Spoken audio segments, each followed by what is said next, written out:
the 24th of February 2022, Russia invaded Ukraine. It was the start of a brutal war, indiscriminately targeting civilians, razing entire towns. Since then, millions have been displaced, tens of thousands killed or wounded. 8 years after annexing Crimea and waging war in the Donbass, the Kremlin had its sights set on Kyiv.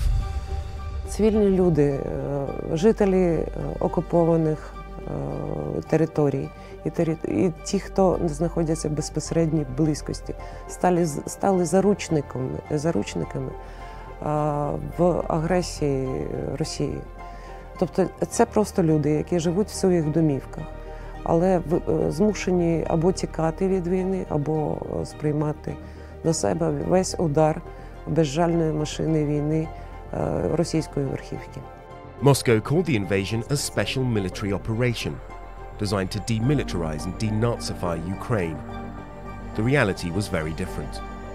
Wide-scale war had returned to the continent of Europe.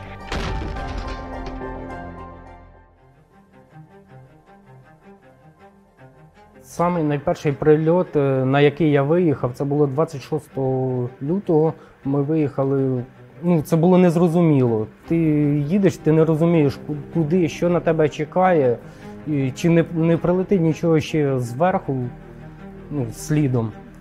А потім, вже коли приїхали на місце, в першу чергу ми займалися гасінням даного об'єкта і з'ясуванням, чи є там в наявності люди на ньому, чи перебував, хто не перебував.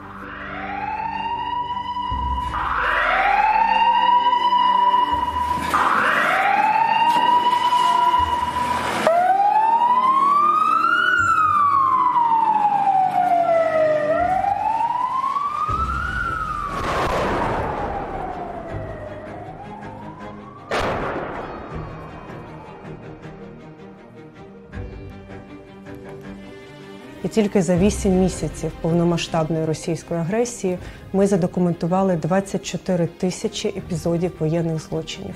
Це умисні знищення житлових будинків, шкіл, садочків, лікарень, церков, це розстріли евакуаційних коридорів, гуманітарної допомоги, це викрадення, зґвалтування, вбивства і катування цивільних людей на окупованих територіях. The world was shocked as images of mass graves emerged from Bucha and Mariupol, towns which became symbols of the brutality of the occupying Russian forces.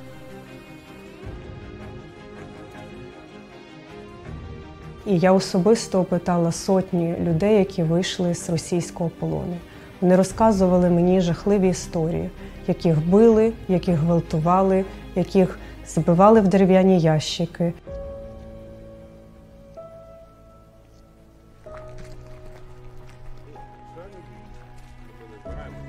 Це те, що наробила Російська Федерація в нашій державі. Показала всьому світу, що вона може вбивати, але ви, вся Україна, наші Збройні Сили, наша Нацгвардія, наші розвідники показали, що вбити Україну неможливо. Це країна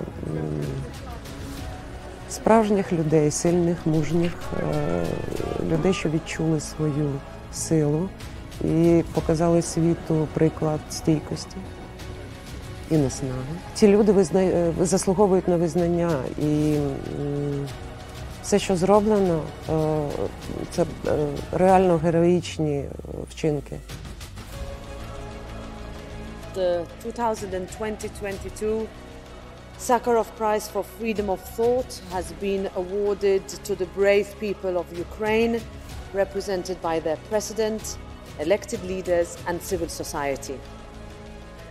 Since 2014, Ukraine had been fighting a largely forgotten war.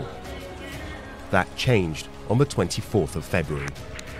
У цій війні із Росією ми боремося за свободу в усіх сенсах. Ми боремося за свободу бути незалежною державою, за свободу бути українцями і розвивати свою мову та культуру. І ми платимо за це високу ціну.